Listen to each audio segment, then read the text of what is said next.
Welcome to Nifty Notions from So Very Easy. My name is Laura, and today's Nifty Notion is Fabgrab. Fabgrab can be used a couple of different ways. The top piece is a piece of felt, and when you pull that felt back, it has a very fine grain sandpaper on it. We often need to draw on our fabric. If we put the fabric on a cutting board and draw on it, the cutting board is a very smooth surface, and the fabric has a tendency to want to move as we're drawing on it. So we have to hold it down so that it stays secure. The fine sandpaper will be that second set of hands. Once you put that fabric down, it stays. So if you're tracing an applique shape, this fabric is not going to move. If you're signing the label for the back of a quilt, the fabric is not going to move. And drawing those lines from corner to corner means that fabric is not going to move. So we're assured good straight lines. The felt is attached to the board, and felt is a great thing to hold fabric. When I do quilts, I cut all of my pieces first, and then I want to stitch them together. But sometimes it's nice to have a display of what you're stitching. Having the fabric placement beside you at the machine helps when you're going to sew all of those together. What it does is remind you what section is going to go where. And that felt holds that fabric right on, regardless if you're doing a whole block or portions of the block.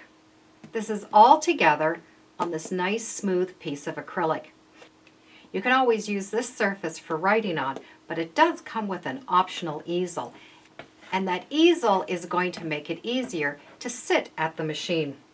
I'm going to put the easel on the back end where the flap is open, and that way that flap is going to stay down. If I put it this way, the flap can fall down.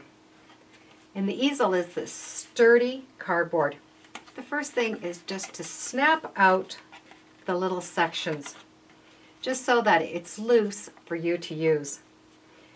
We have adhesive tape. We're going to peel that off, and that will expose that sticky tape. This flat end with the larger wings is going to go right along the bottom of this board. Center the easel to the board and have that back piece match up along that edge. And then just rub that tape down so we have the two pieces of tape here. And as with any two-sided tape, it's really good if you let this sit for about 6, even up to 12 hours. That gives that tape a chance to dry and stick right on that surface. From there, you're going to be able to pull up those arms, and then that bottom piece is going to come up and to the bottom. So what you've created is an easel. It now will sit on a surface. I can now have this sitting beside my sewing machine to see where my placements are going to go. It's handy just to be able to glance up quickly as you're sitting at your machine to make sure those pieces are going together right. And when you're done, that moon piece is going to be able to go down flat, and the arms go down. So it's still a flat surface, so you can use your sandpaper. Cutting mats are not as strong as this acrylic back. However, the material is a little bit different, so it's not designed to cut on.